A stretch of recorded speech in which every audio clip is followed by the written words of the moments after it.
Oasis.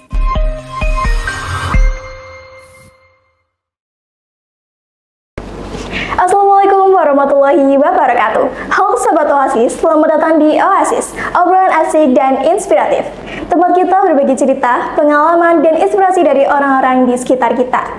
Di Oasis kali ini, kita akan mengupas perjalanan seorang alumni yang berhasil meraih impiannya masuk ke perguruan tinggi favorit. Mulai dari proses persiapan, tantangan yang dihadapi, dan tips dan motivasi yang bisa menjadi bekal bagi teman-teman yang sedang berjuang menggapai kampus impiannya. Dengan saya Jena sebagai host pada podcast kali ini, siapkan catatan kalian dan jangan kemana-mana karena obrolan kali ini dijamin seru dan penuh inspirasi. Oke, halo Kak Reza. Hai. Bagaimana kabarnya? Alhamdulillah baik. Alhamdulillah baik. Boleh perkenalkan diri, asal sekolah, serta kampus dan jurusan yang saat ini sedang ditempuh? Halo semua, kenalin nama aku Reza Putri Angga. Aku alumni dari SMA Muhammadiyah 8 Gresik atau yang dikenal dengan Semambela angkatan tahun 2022. Buat saat ini aku lagi menempuh pendidikan menjadi mahasiswa program studi Sains Data Fakultas Ilmu Komputer UPN Veteran Jawa Timur. Oke, berarti kakak sekarang lagi berkuliah di UPN Veteran jurusan Sains Data. Iya betul. Di FIK ya kak? Iya di Oke. FIK. Apa yang membuat kakak tertarik memilih jurusan atau kampus tersebut? Kalau misalkan ditanya apa alasan aku milih jurusan tersebut, karena dari dulu itu aku emang udah suka di bidang matematik gitu. Jadi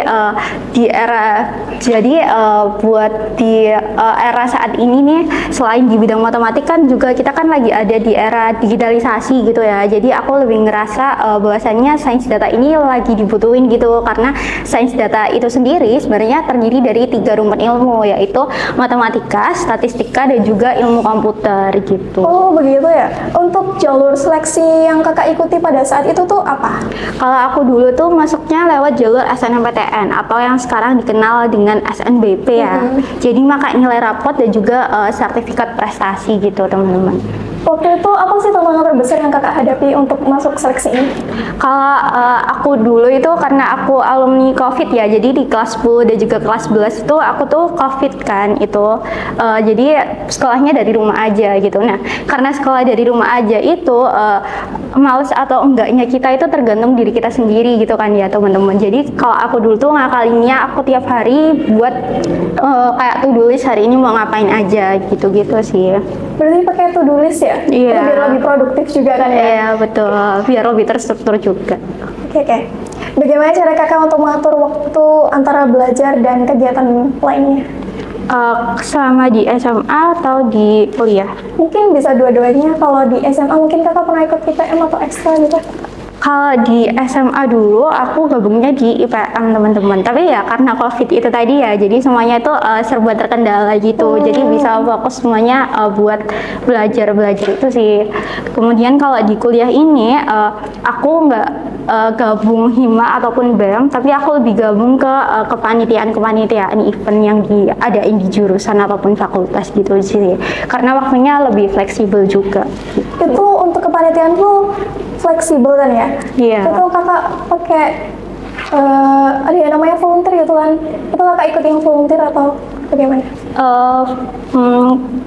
Kurang lebih mirip sama volunteer gitu sih teman-teman. Jadi nanti jurusan tuh bakal ada event-event tertentu yang dia tuh butuh panitia selain dari himanya itu sendiri. Kayak contohnya nih, sekarang ini kan mau ada penerimaan mahasiswa baru. Nah, otomatis kan ada aspek jurusan tuh ya, ada aspek jurusan, ada aspek fakultas, ada aspek universitas. Nah, kita tuh bisa masuk tuh mau ikut kepanitiaan yang mana gitu.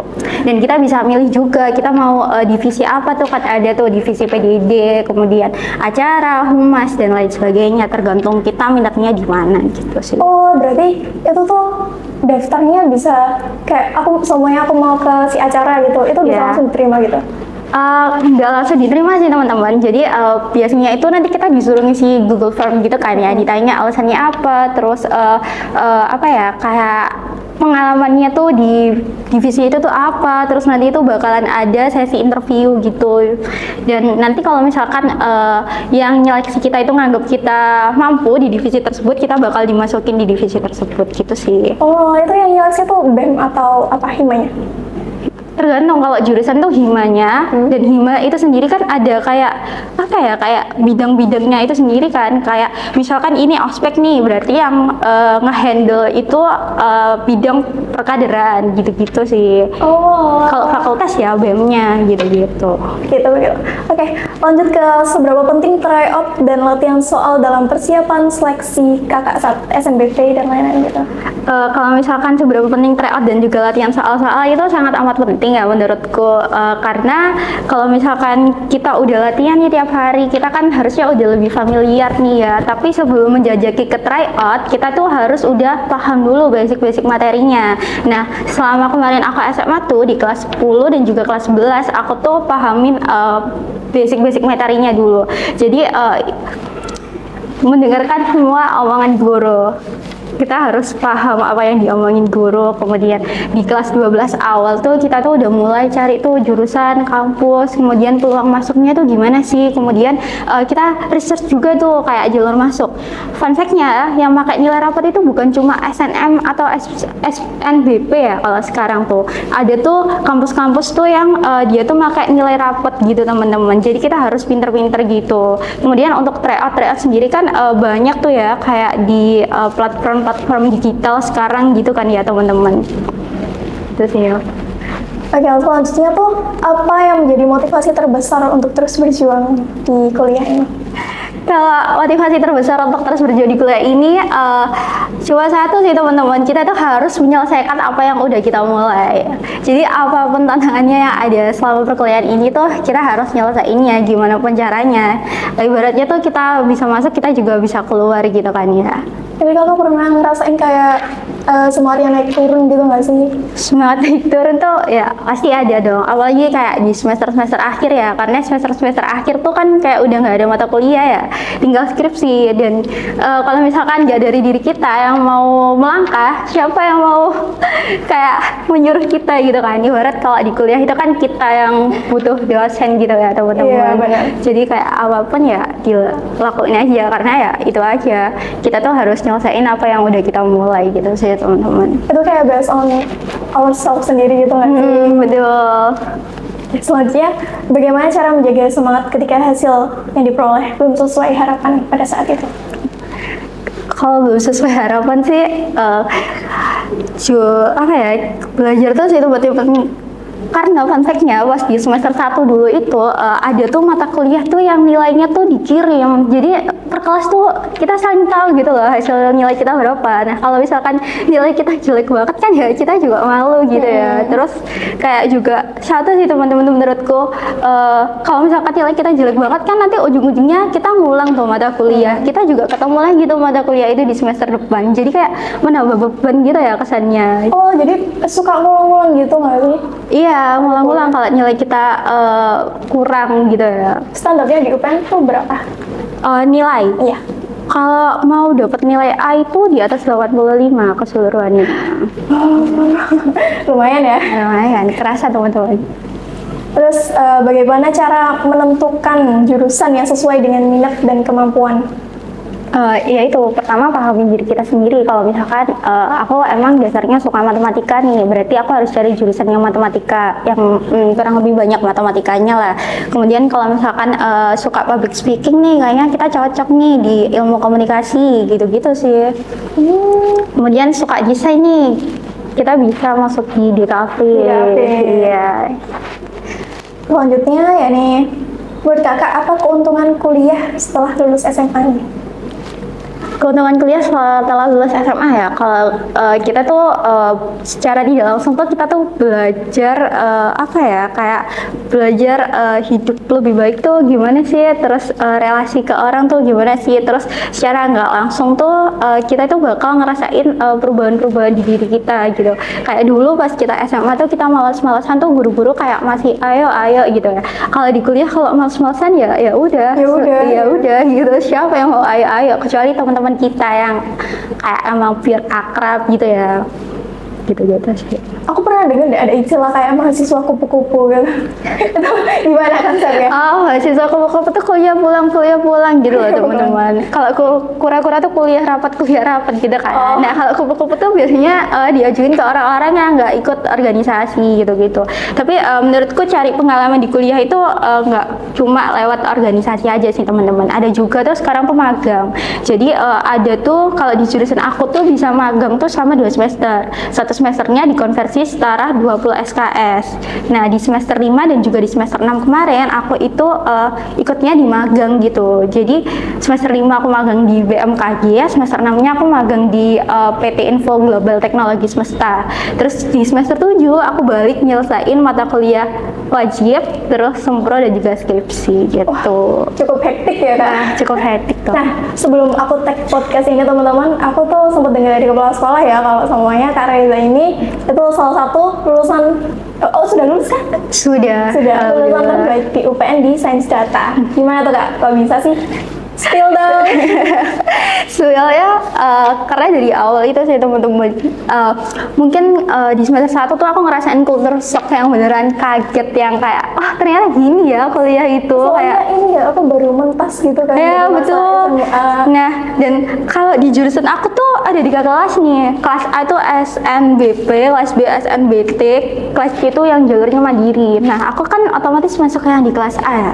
Dan aku ngerasa tuh teman-temanku tuh ambis semua gitu teman-teman.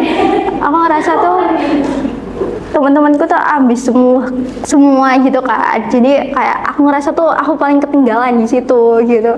Jadi ya gimana ya. Dan dulu tuh fun fact-nya aku dapet nilai kuis pertama di mata kuliah wajib tuh cuma 57 teman-teman. Nah, iya 57. Nah kalau misalkan aku nggak belajar tuh, aku bisa ngulang kan semester depan. Dan dulu pas pertemuan awal-awal tuh dosenku yang pas aku dapat nilai kuis 57 itu pernah bilang kalau saya sih mending saya nggak tidur semalaman ya daripada ngulang semester depan. Nah itu sih aku jujur aku langsung kena mental kayak wah aku harus belajar nih. Jadi ya udah aku belajar sih. Kalau di jurusan aku tuh di semester 1 sampai semester 4 tuh ada mata kuliah tuh yang kayak matematika, sains data 1, sains data 2, terus ada statistika regresi, statistika multivariat, Banyak ya Kak? gitu-gitu. Terus ada matematika diskrit gitu-gitu. Jadi belajarnya tuh harus dari jauh-jauh hari gitu. Nah di semester 1 sampai semester 4 ini aku ngerasa nggak hektik banget kan. Jadi aku tuh bisa spend waktu kayak 1 minggu sebelum UTS tuh aku udah mulai belajar gitu-gitu sih. Dan juga mata kuliah yang kayak gitu tuh ada kayak kuis UTS, kuis UAS gitu loh. Jadi kalau kita nggak bener-bener belajar tuh ya menurutku nanti susah di kita sendiri sih. Dan kayak daripada pulang mata kuliah dan ketemu mata kuliah itu lagi di semester depan kan mendingan ya udah belajar aja gitu. Dan nggak taunya alhamdulillahnya dapet lulusan terbaik. Iya keren sih. Tapi itu cukup epic comeback ya yang dari semester 1 dapat berapa? 57? 57. Tiba-tiba nanti pas lulusnya jadi lulusan terbaik. Itu gacor sih menurutku. Terus ini nih kan sekarang kan kenaikan kelas ya. Kayak aku, contohnya aku kan naik kelas 12 dan sekarang tuh lagi fokus-fokusnya buat kerja impian ke SNBP atau apapun ke perguruan tinggi pokoknya. Nah, boleh dong Kak share 3 tips utama apa yang ingin Kakak bagikan kepada adik-adik yang sedang berjuang meraih kampus impian? 3 tips ya. Yang pertama kenalin dulu kita mau ke jurusan apa. Terus nggak cuma jurusannya aja teman-teman, kita harus cari tahu juga kayak kayak mata kuliah di jurusan itu tuh gimana, terus kultur belajarnya tuh gimana. Nggak usah kultur belajar deh, mata kuliahnya aja. Terus refleksi diri, kira-kira itu kita tuh bisa nggak ya. Terus siapin plan sebanyak mungkin, nggak cuma berpaku di jalur SNBP, SNBT dan juga mandiri. Banyak tuh kampus-kampus tuh yang dia tuh pakai nilai rapot tapi nggak cuma SNBP doang. Contohnya di UGM, Universitas Gadjah Mada, dia itu ada jalur tuh seleksi berbasis unggul prestasi. Kalau misalkan teman-teman punya nih sertifikat tingkat nasional gitu, itu bisa dipakai juga teman-teman. Jadi kita tuh harus cari plan sebanyak mungkin, jangan cuma terpaku di jalur SNBP, SNBT dan juga mandiri.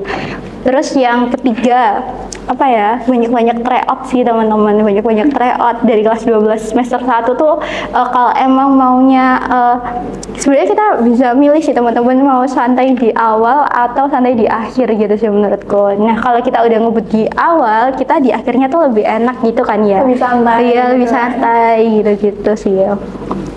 Cukup membantunya. Aku langsung mikir, apa aku telat ya buat nyari selektif di kelas 12 ini? Nggak ada yang telat sih teman-teman, nggak ada yang telat sih. Cari-cari aja kan sekarang tuh banyak ya kayak karya tulis ilmiah, terus kayak lomba-lomba gitu yang mungkin bisa teman-teman masukin.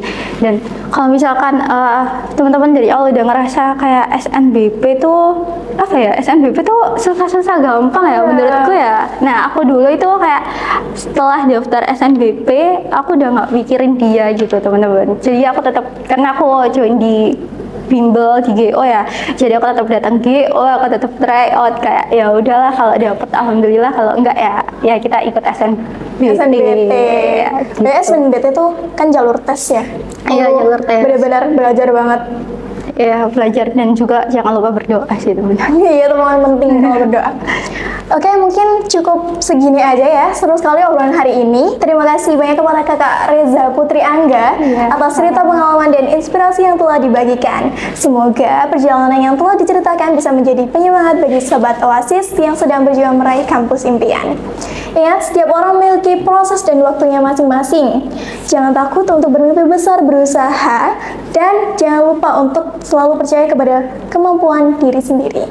Saya Bunga Revenjena, pamit undur diri sampai bertemu di episode berikutnya di Oasis, obrolan asik inspiratif, tempat berbagi cerita yang menginspirasi.